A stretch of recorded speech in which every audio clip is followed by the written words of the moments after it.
This is Sridhar Kadari, Senior Journalist, Managing Editor, V Media News.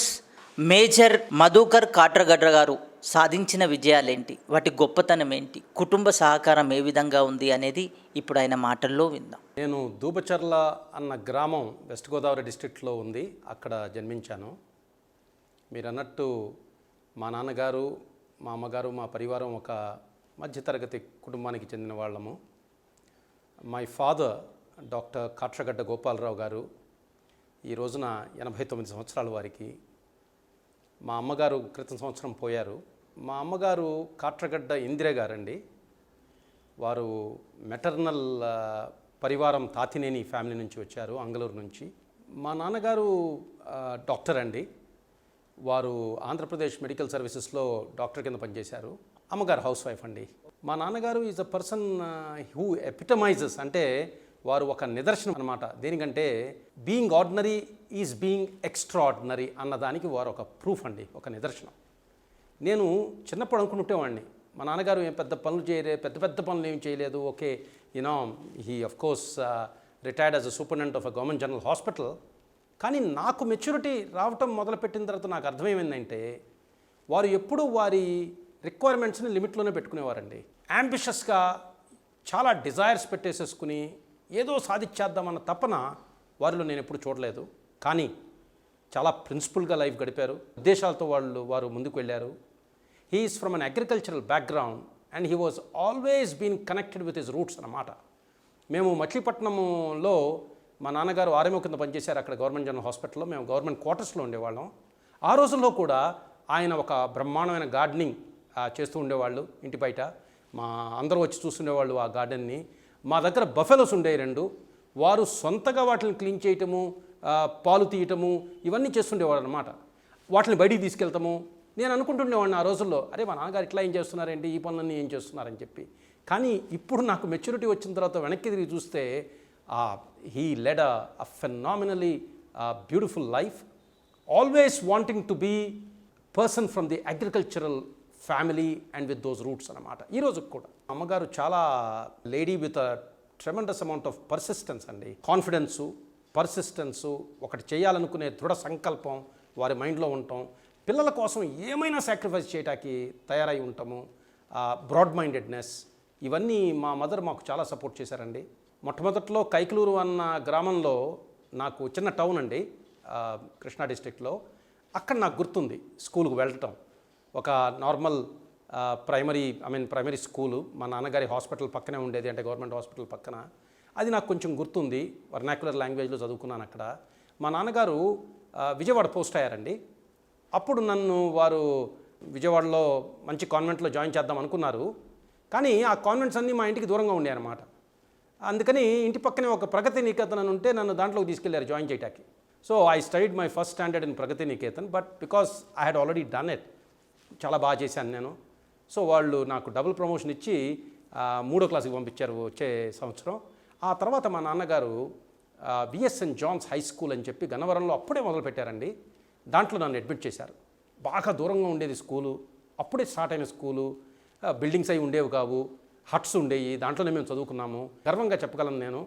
I was the first batch of VSN John's high school. Saint John's 2018లో వాళ్ళ golden Jubilee celebrate చేసుకుందండి, చాలా ఘనంగా చేసుకుంది. అప్పుడు నన్ను పిలిచారు guest కింద, ఇది flag హాయిస్టింగ్కి August 15th.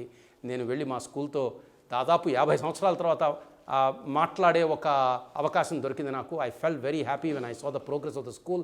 And today VSN John's high school ఒక చాలా మంచి స్కూల్ అనమాట, ఇది ఆంధ్రప్రదేశ్లోను. అటువంటి స్కూల్లో నేను చదువుకున్నాను. ఇప్పుడు ఏమైందంటే సెయింట్ జాన్స్ నుంచి మా నాన్నగారికి పోస్టింగ్స్ వస్తున్నాయండి ఒక చోట నుంచి ఇంకో చోటకి. సో వారు ఏమనుకున్నారంటే, వీడికి ఒక కంటిన్యూస్ ఎడ్యుకేషన్ ఉండాలి, ఎడ్యుకేషన్లో డిస్టర్బెన్స్ రాకూడదు అని చెప్పి ఒక ఆలోచనతో వారు ఎవరో చెప్పారు వారికి, సైనిక్ స్కూల్ కోరకొండ అని చెప్పి ఒకటి ఉంది విజయనగరం దగ్గర, గవర్నమెంట్ ఇన్స్టిట్యూషను, చాలా మంచి స్కూలు, కానీ చాలా కాంపిటేటివ్ అని చెప్పారు. సో మా నాన్నగారు నన్ను దానికి ప్రిపేర్ చేసి నన్ను సైనిక్ స్కూల్కి పంపించారు. Luckily I got selected and I join the Sainik school, that ఈ Sainik school Korukonda in the year 1971. తర్వాత నాకు 7 సంవత్సరాలు నా ఎడ్యుకేషన్ అంతా సైనిక్ స్కూల్లోనే జరిగిందండి. That was an amazing experience, చాలా మంచి ఎక్స్పీరియన్సు. 1978లో మా స్కూల్ నుంచి నేను నేషనల్ డిఫెన్స్ అకాడమీ ఎగ్జామ్కి వెళ్ళటము, అక్కడ సెలెక్ట్ అవ్వటం జరిగింది. ఆ తర్వాత నేను national defence academy at Khadakwasla, Pune, అక్కడ నా గ్రాడ్యుయేషన్ చేశాను. మాకు ఒకసారి నేషనల్ డిఫెన్స్ అకాడమీలోకి వెళ్ళిపోయిన తర్వాత ఇక మా కెరియర్ సెట్ అయిపోయినట్టే అనమాట మిలిటరీలోకి. సో నేషనల్ డిఫెన్స్ అకాడమీలో నేను ఒక 3.5 సంవత్సరాలు ట్రైనింగ్ తీసుకున్నాను. అందరూ అనుకోవచ్చు ఎందుకు 3.5 అని చెప్పి. అక్కడ ఒక అమోఘమైన ఇన్సిడెంట్ అయింది నాకు, లైఫ్ చేంజింగ్ ఈవెంట్ అనమాట. దానివలన నేను ఒక 6 మంత్స్ ఎడిషనల్గా ట్రైనింగ్ తీసుకున్నాను ఎన్డీఏలో. ఆ తర్వాత నేను ఇండియన్ మిలిటరీ అకాడమీకి వెళ్ళాను, డెహ్రాడూన్. అక్కడ ఇంకొక సంవత్సరం ట్రైనింగ్ అయిన తర్వాత కమిషన్డ్ ఆఫీసర్ని అయ్యానండి 1981లో. నేను 1982లో కమిషన్ అయ్యానండి, అంటే ఆఫీసర్ని అయ్యాను. 1982 నుంచి 1994 దాకా నేను మిలిటరీలో కమిషన్డ్ ఆఫీసర్ కింద పనిచేశాను 47 ఆర్మర్డ్ రెజిమెంట్లో.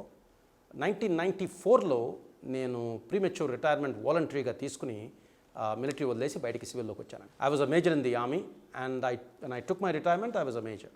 ఆర్మీలో మేము చాలా చోట్ల పనిచేసామండి. బబీనా అని చెప్పి ఝాన్సీ దగ్గర ఒక ప్లేస్ ఉంది, అక్కడ ఇనీషియల్గా పోస్ట్ అయ్యాను. ఆ తర్వాత అహ్మద్ నగర్ అని చెప్పి మహారాష్ట్రలో ఇంకో ప్లేస్ ఉంది, అక్కడ పనిచేశాను. ఆ తర్వాత హిస్సార్, భూటాన్ ఒక స్పెషల్ మిషన్ కోసం వెళ్ళాను, అక్కడ పనిచేశాను. అంబాలా, ఇటువంటి ప్లేసెస్లో పనిచేసి అఫ్కోర్స్ మా డ్యూటీ ప్రకారం మేము చాలా చోట్ల తిరుగుతుండే వాళ్ళము, రాజస్థాన్ కానీ పంజాబ్ కానీ ఇటువంటి ప్లేసెస్లో. So that was my experience in the army. So నేను 1994 మార్చ్లో ఆర్మీని వదిలేసి బయటకు వచ్చానండి. అప్పుడు తిన్నగా నేను ముంబై వెళ్ళాను. ముంబైలో prestige holiday resorts private limited అన్న కంపెనీలో ఏప్రిల్ నెలలోనే జాయిన్ అయ్యాను. అది ఒక యూరోపియన్ కంపెనీ. ఆ రోజుల్లో మన ఎకానమీ కొంచెం ఓపెన్ అయ్యింది.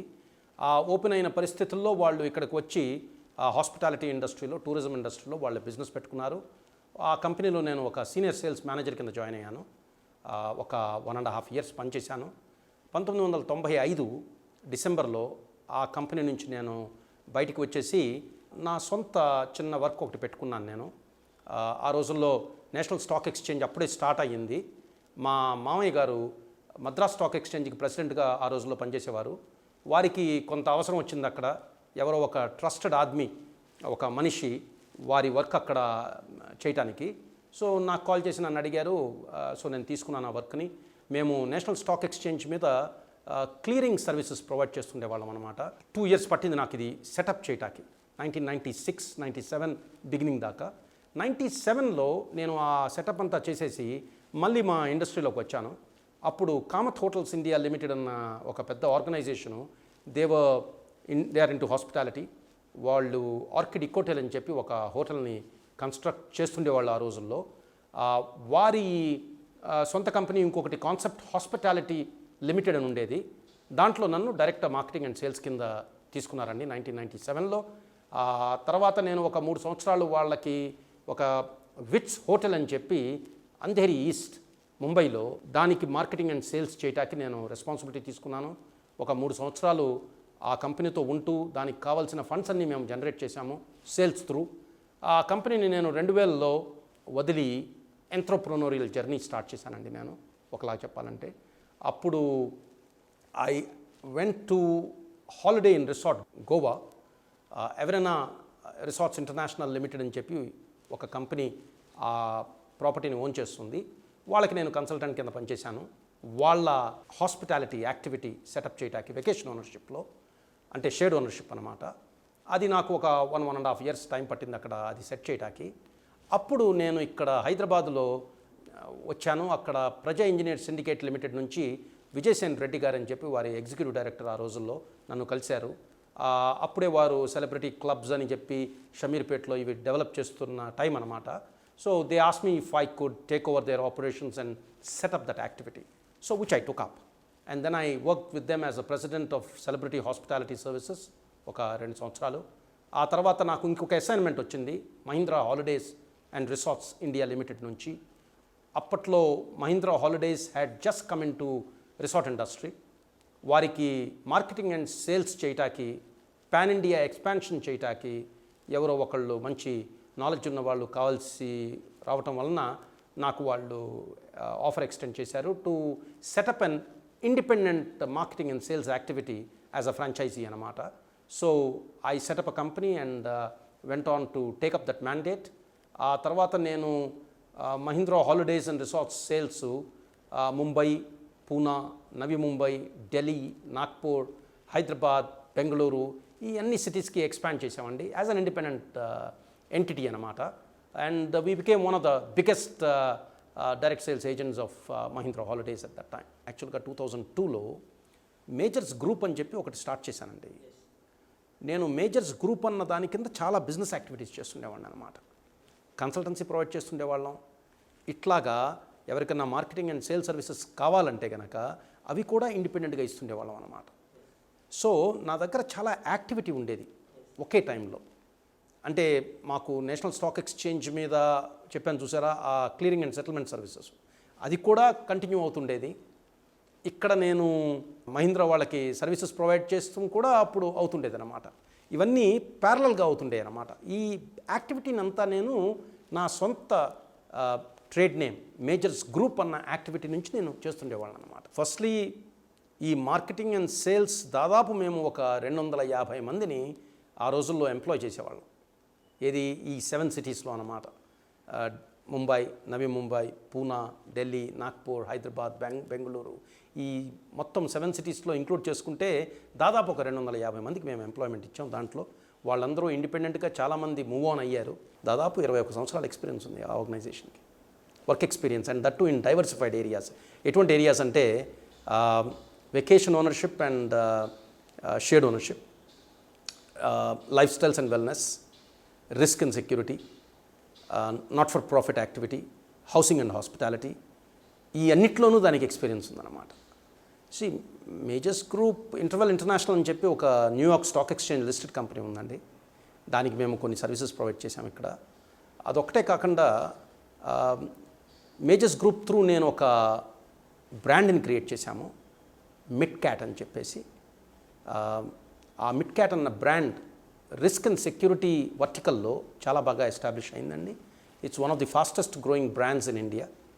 And we've also set up a brand called G-Zone, which is in the lifestyle vertical, and that's also acquired a good position for itself.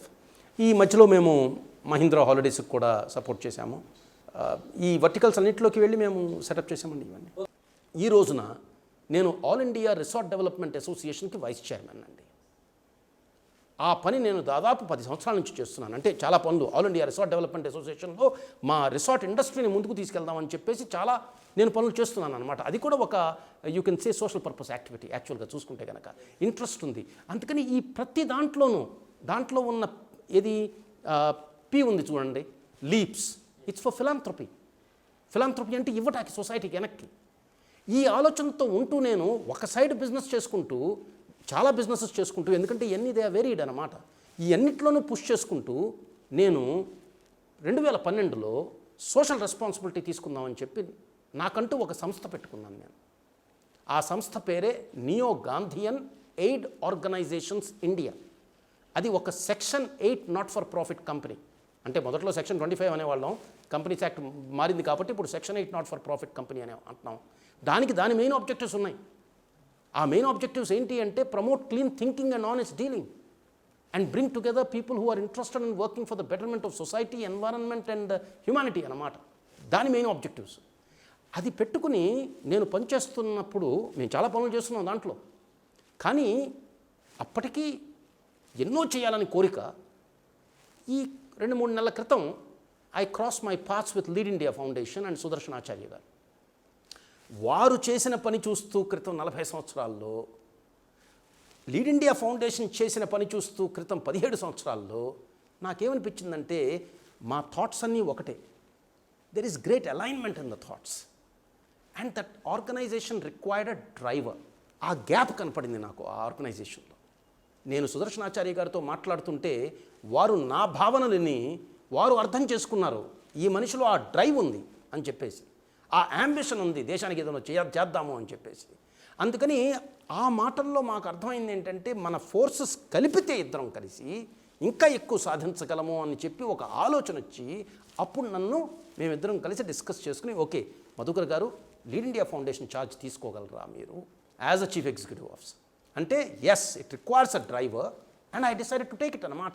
My profession is building organisations with positive objectives అండి. So ఈ రోజున నేను ఒక professional chief executive officer కింద Lead India Foundation drive చేస్తున్నానంటే because it's an organisation with positive objectives. My vocation is helping people shape positive life, balanced life styles. That's my vacation. My mission in life is to assume social responsibilities. So ఇక్కడ నాకు profession machine కలవగలిగే opportunity దొరికిందన్నమాట. ఏది? Lead India ఫౌండేషన్తో పనిచేస్తూ. ఇంకొకటి, lead India foundation objective ఏంటి? To transform India into a developed nation by transforming a minimum of 20 crore youth by 2025 అన్నమాట. అది lead India objective. మా ఆవిడ పేరు సోనల్ అజ్మీరా అండి. She's an amazing person and she's all the strength that I have. Madam నాకు help చేస్తారండి. She's my మీరు అన్నారు కదా మేజర్స్ గ్రూప్, ఇప్పుడు నేను వచ్చి దాన్ని ఏమంటారంటే లీడ్ ఇండియా ఫౌండేషన్తో ఫుల్ స్కేల్లో ఛార్జ్ తీసుకున్నాను. So she takes care of my organisations అన్నమాట. So that's what she does. She provide, as I said to you, she acts as my anchor. So నేను ఇలా ముందుకు వెళ్ళి ఇవన్నీ చేస్తుంటే కనుక she takes care of whatever I have been building up. లైఫ్లో విజయం ఒక స్టెప్ అండి, ఒక మౌంటైన్ ఎక్కినట్టు అనమాట. ఒక మౌంటైనీరు ఒక మౌంటైన్ ఎక్కిన తర్వాత ఇక ఎక్కడం ఆపడం, నెక్స్ట్ కోసం చూస్తాడనమాట. ఇంకా ఏమన్నా పెద్దదుందా అని చెప్పి చూస్తుంటాడు. అందుకని లైఫ్ కూడా ఒకలా చెప్పాలంటే ఎస్పెషల్లీ యాంబిషియస్ పీపుల్కి మౌంటైన్స్ లాగానే ఉంటుంది, మౌంటైన్స్ ఎక్కడం లాగానే ఉంటుంది అన్నమాట. సో ప్రతి మౌంటైన్ ఎక్కుతున్నప్పుడు సపోర్ట్ చాలామంది ఇస్తారు. సో ఆ ప్రతి జయంలోనూ వాళ్ళ ప్రతి ఒక్కళ్ళ కాంట్రిబ్యూషన్ ఉంటుందండి. ఇంకొకటి ఏమవుతుందంటే, ఒక చిన్న మౌంటైన్ ఎక్కినప్పుడు చేసిన సపోర్టు ఒక పెద్ద మౌంటైన్కి ఎక్కినప్పుడు కూడా ఆ సపోర్ట్ కంటిన్యూ అవుతుంటుంది అనమాట. ఎందుకంటే అక్కడ అది నేర్చుకుంటాం బట్టే అక్కడ దాకా వెళ్ళగలిగాం మనం. సో ఈ పయనంలో మనకి సపోర్ట్ చేసిన వాళ్ళు ప్రతి ఒక్కళ్ళు ఉంటారండి. అంటే అల్టిమేట్గా parents are the first support అనమాట మనకు ఉండేది. వాళ్ళు ఇచ్చిన ఫౌండేషన్ మీదే మనం అంతా తీసుకువెళ్తాం. ఆ తర్వాత వచ్చేది గురువులు, ఆ తర్వాత మన ఫ్రెండ్స్, సొసైటీలో మనం పనిచేస్తున్న వాళ్ళందరూ. మన జర్నీలో మనతో పాటు పయనించిన ప్రతి ఒక్కళ్ళు మనకి ఏదో ఒక సహాయం తప్పకుండా చేసి ఉంటారండి. అందుకని నా ఈ పయనంలో ఎక్కడి దాకా నేను వచ్చాను అంటే కనుక, ఇక్కడ దాకా నేను సర్వైవ్ అయ్యానంటే కనుక, it is the contribution of many many people అండి, నాట్ వన్. ఒక్కళ్ళను అనలేము మనం అసలు. అంటే పేరు పేరున చెప్తూ వెళ్తే కనుక లైఫ్లో చాలా మూమెంట్స్ ఉన్నాయి. పడుతుంటాం, ఆ పడినప్పుడు లేపేవాళ్ళు ఉంటారు చూసారా, ఆ చిన్న హెల్ప్ అన్నమాట, కొంచెం లేపటం. ఆ contributions have brought me till here అనమాట. అందుకని అటువంటి వాళ్ళు నా లైఫ్లో చాలామంది ఉన్నారండి. And I will have to thank all of them tremendously. చిన్న హెల్ప్ కాదు వాళ్ళు చేసినవి. మనందరం నార్మల్గా గుర్తెచ్చుకున్నప్పుడు పేరెంట్స్ని గుర్తెచ్చుకుంటాం, ఫ్యామిలీని గుర్తెచ్చుకుంటాం, కొందరు క్లోజ్ ఫ్రెండ్స్ని గుర్తెచ్చుకుంటాం. కానీ నేను చెప్పాను చూసారా, పడిన ప్రతిసారి పక్క నుండి లేపటానికి హెల్ప్ చేసిన వాళ్ళు ఉంటారు చూసారా, వాళ్ళ support is what's help me to come up to here sir.